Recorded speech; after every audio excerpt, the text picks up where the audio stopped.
cornered the thief in a dead-end alley. But when the billionaire checked his stolen wallet, he found one thing she'd slipped inside: a creased photograph of a woman he swore he'd left behind 10 years ago. That photo led him to a desperate teen, a missing brother, and a warehouse run by his own company where kids are vanishing.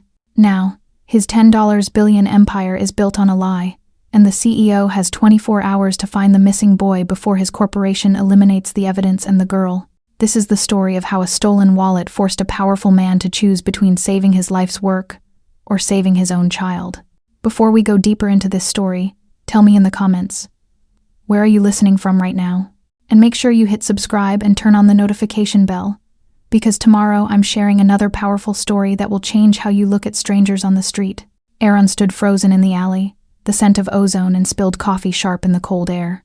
The rain had stopped, leaving the pavement slick and reflecting the neon glow of the cityscape above.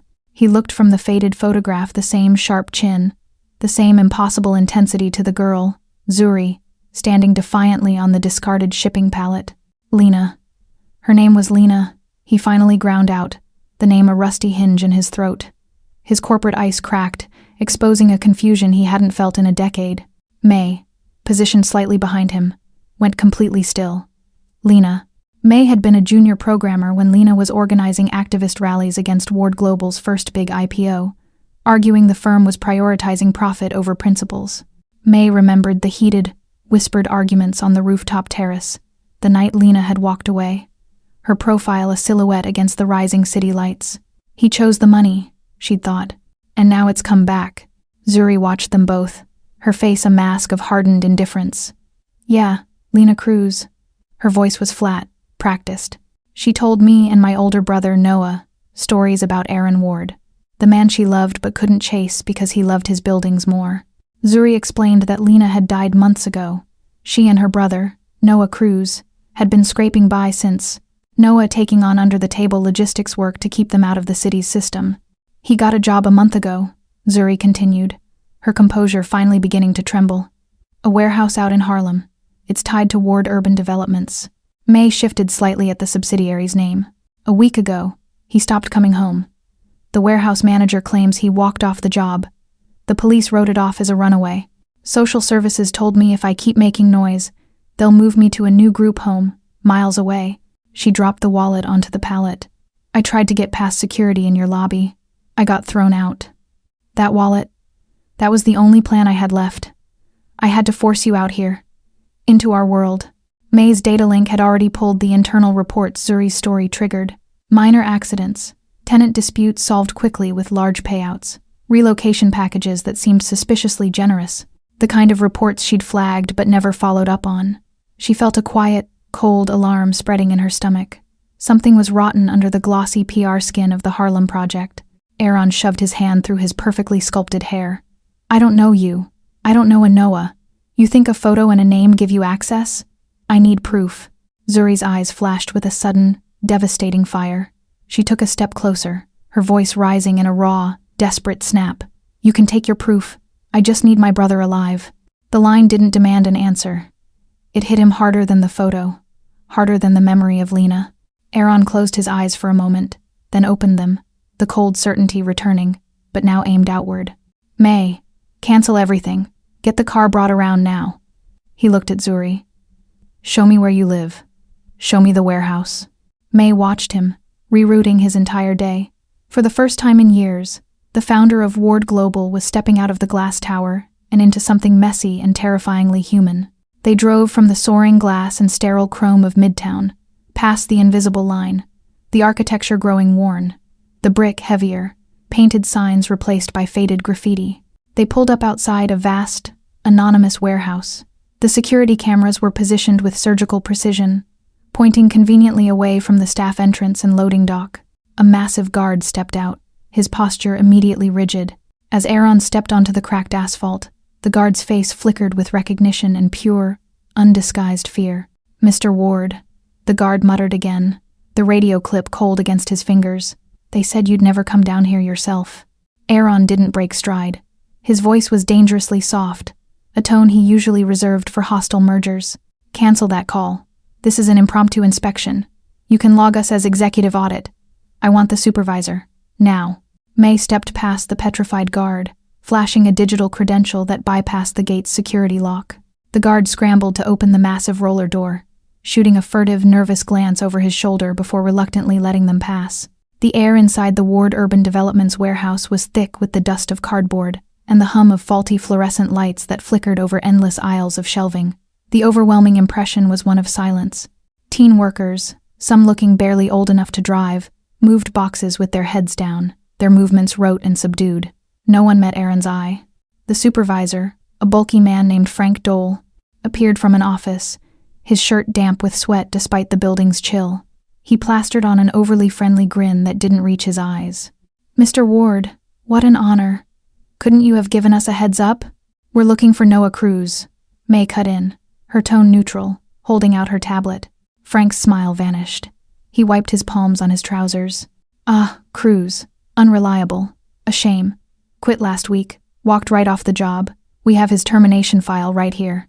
He led them to the tiny, cramped office. "He didn't quit," Zuri exploded, her voice echoing in the stale air. "He wouldn't leave me. You're lying." May placed a restraining hand on Zuri's shoulder. "We just need the written records, Frank. Policy." The file was thin, stamped with a hasty exit date. Zuri stalked over to the employee lockers, finding the one with Noah's number. It was empty. Too empty. There was no dust, no residue. It had been scrubbed clean. Her fingers traced the rough metal until she felt something soft wedged behind the ventilation grill. She pulled it out, a torn page from a spiral notebook. It held a column of dates, a jumble of initials, and the word incident scrawled repeatedly next to a list of small cash amounts. While Zuri focused on the clue, May confronted the technician responsible for the security system. "I need the full feed from the week of the 14th to the 21st. The tech stammered, pulling up a console screen riddled with error messages. Sorry ma'am. Server outage. Cameras malfunctioned. 3 days of missing footage. Right in the middle of that week." A cold certainty settled over Aaron. This wasn't incompetence. It was a deliberate, clumsy cover-up. He stared at Frank, who now stood pale and twitching in the doorway. May leaned in, her tablet displaying a private screen of data. It was far worse than he imagined.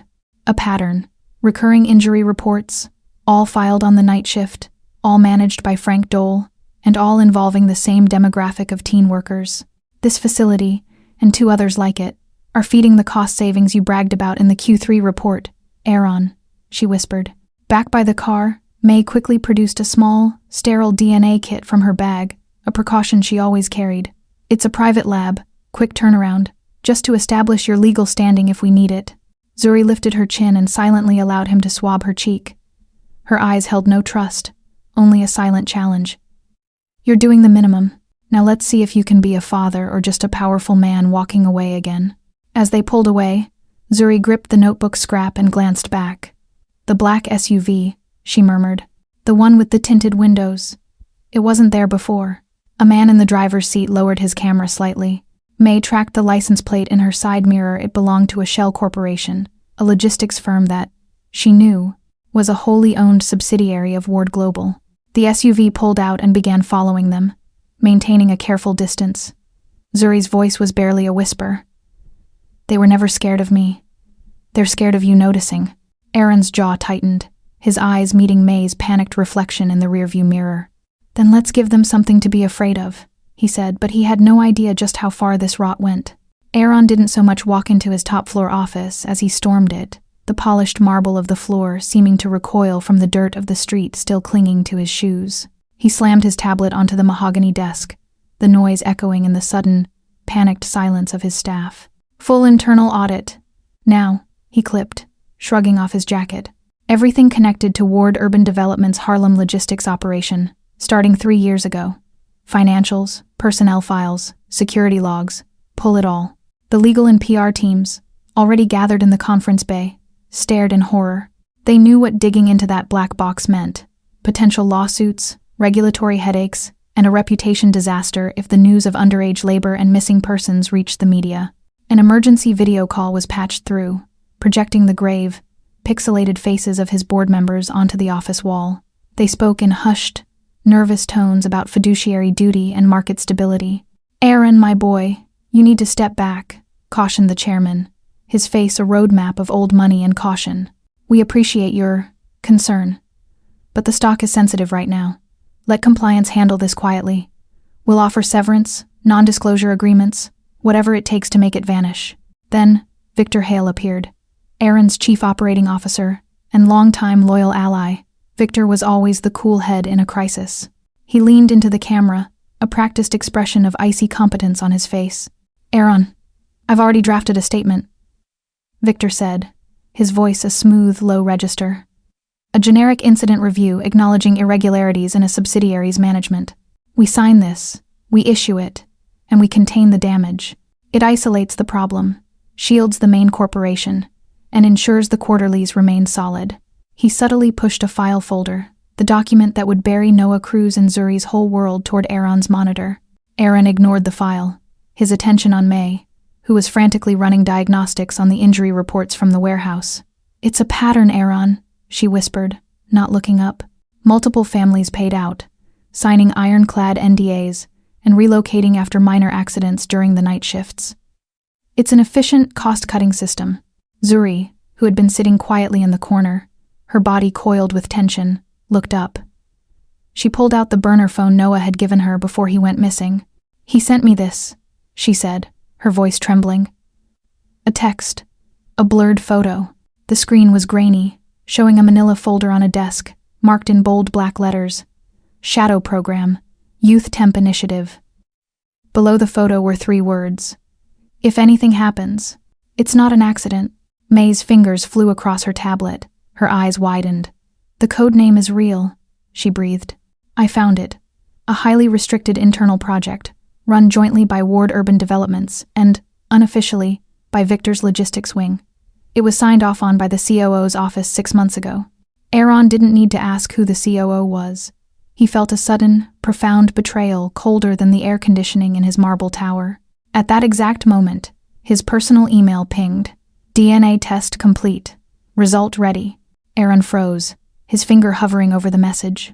He had chased the truth of Noah's disappearance, but now, the truth of his own past was ready to be revealed, and he was terrified of what it would confirm or deny about the girl in the red hoodie. "Do I even want to know?" Zuri's voice was soft.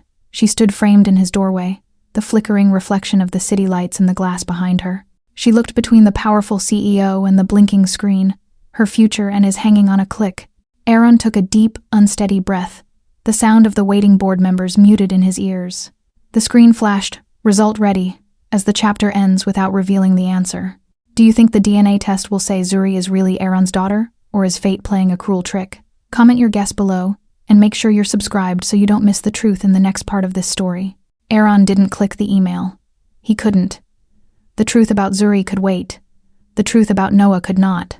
He met Zuri's gaze and slowly minimized the screen, a choice made not with his CEO brain, but with the instinctive fear of a man protecting his own. "We focus on Noah," he said, his voice regaining its corporate edge but now applied to survival. May immediately used the partial notebook page Zuri had found, cross-referencing the initials and shift dates with known employee attendance and payroll records. Within the hour, she had a small list of teenagers who worked the same hazardous late-night shifts as Noah Cruz. Using a discreet, untraceable message, they contacted one of the terrified teens who had witnessed Noah's troubles. The answer came back quickly, terse and coded.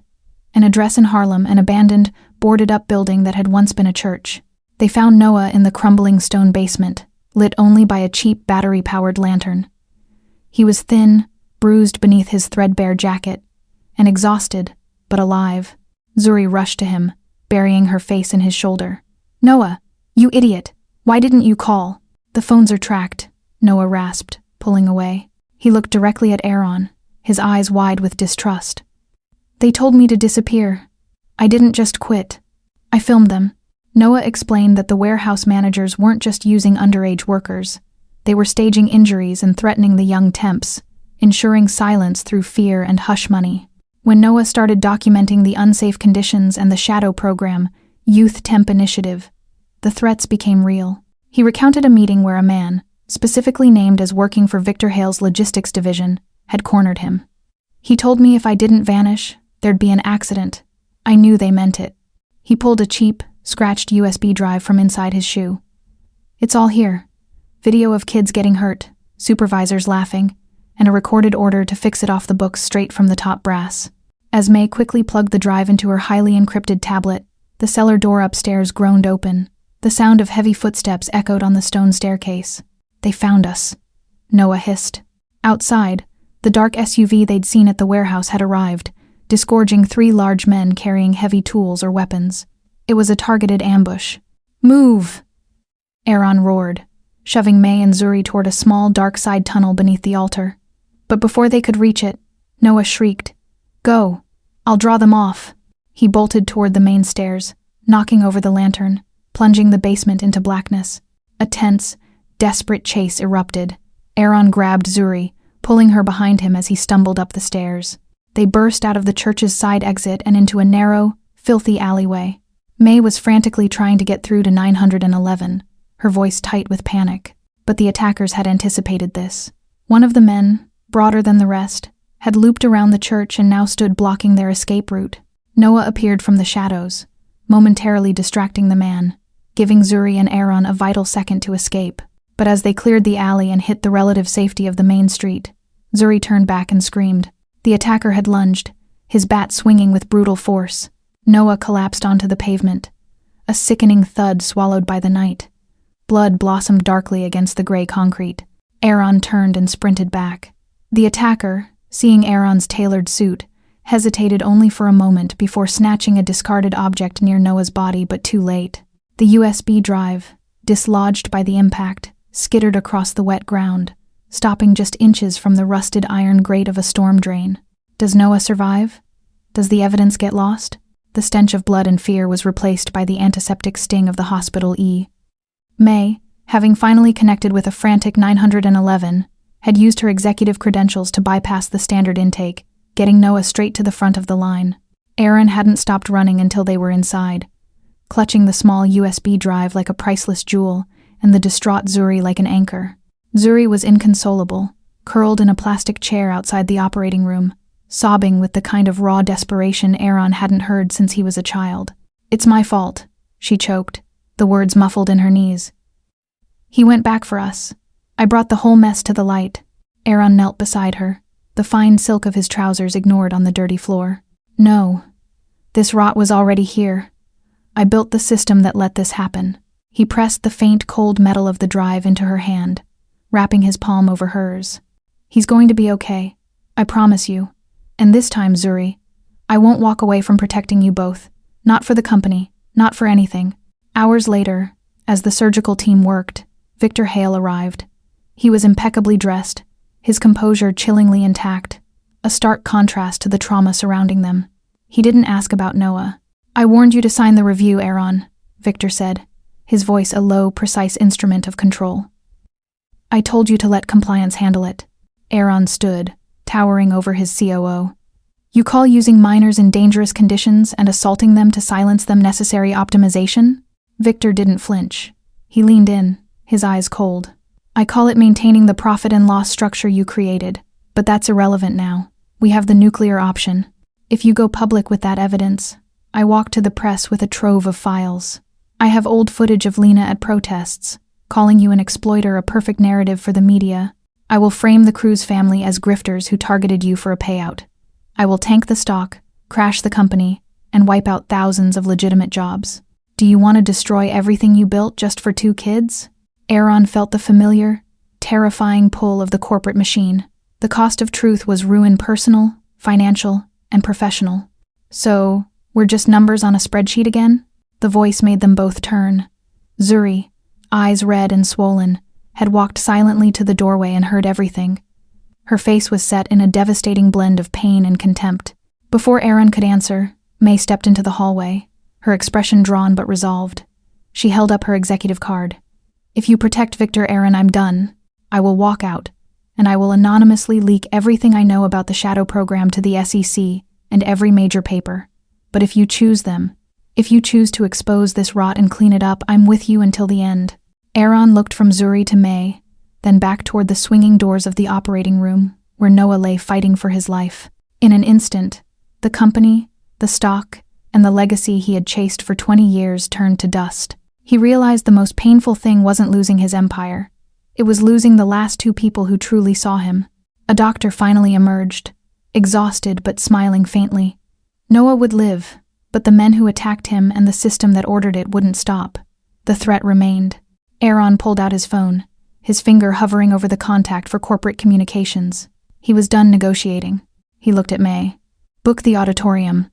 Get every journalist you can. He looked at Zuri, whose hand was still clenched around the USB drive.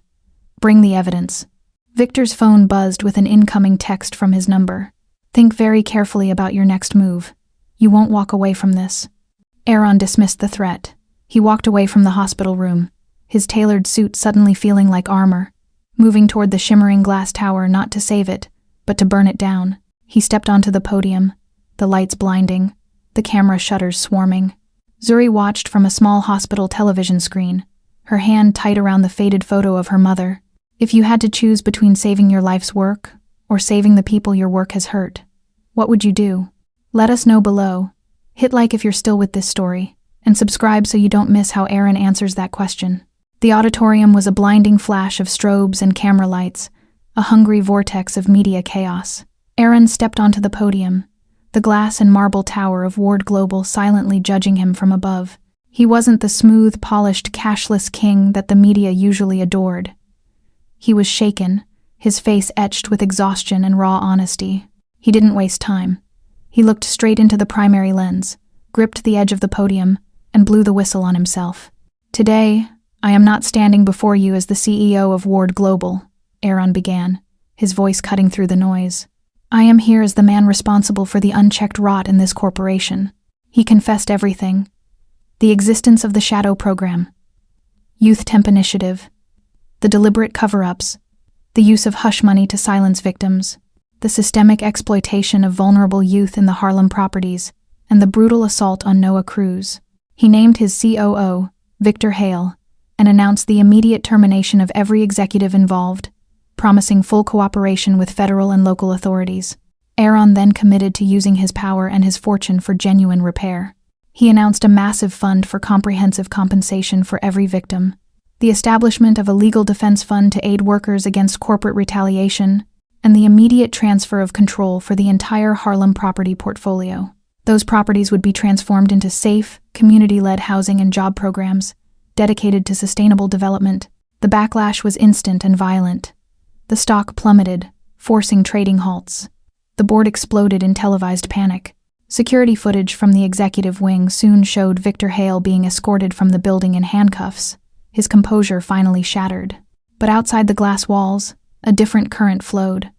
Ordinary people, particularly those from the underserved neighborhoods, flooded social media with gratitude and stories of hope. A different kind of legacy was being built in the rubble of the old one. Later that evening, in a quiet hospital room where Noah rested under heavy guard, Aaron finally opened the lingering email. DNA test complete, result ready.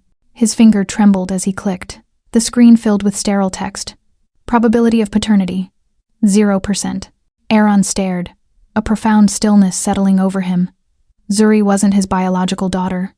A cruel trick of fate, an uncanny resemblance, and the desperate grief of Lena had led him here. He looked up at Zuri, who sat by Noah's bedside, still clutching her mother's photo. She was not his flesh and blood, but she was the only thing that had broken through his armor and saved his soul. He walked over and gently touched her shoulder. The paper says no, he said, his voice thick with emotion. But look around. He gestured to the room, the security, the city already reacting to his choice. The truth is, paper or not, I'm not walking away again. You two are my family. Noah stirred then, his eyes blinking open. He saw Zuri and smiled, a weak but genuine flash of relief. Zuri, I'm sorry. I shouldn't have left you alone. Aaron stepped forward. You saved us, Noah, he said, the words heavy with respect. You were brave enough to expose what I was too blind to see. They agreed to testify together, promising to ensure that the protections put in place would be permanent.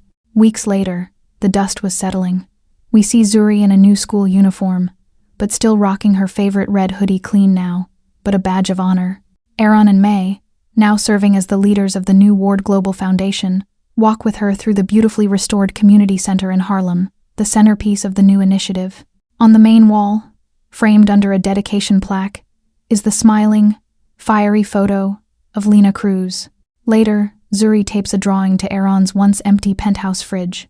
It is a crude but meaningful sketch of three figures, her, Noah, and Aaron standing under a rooftop skyline, with the word home scrawled beneath them. As Zuri grabs a snack, the community leader who runs the center stops by. Zuri beams, gesturing to the two men standing with her. "This is my brother Noah," she says, the words certain and proud. "And this is Aaron. He's our family."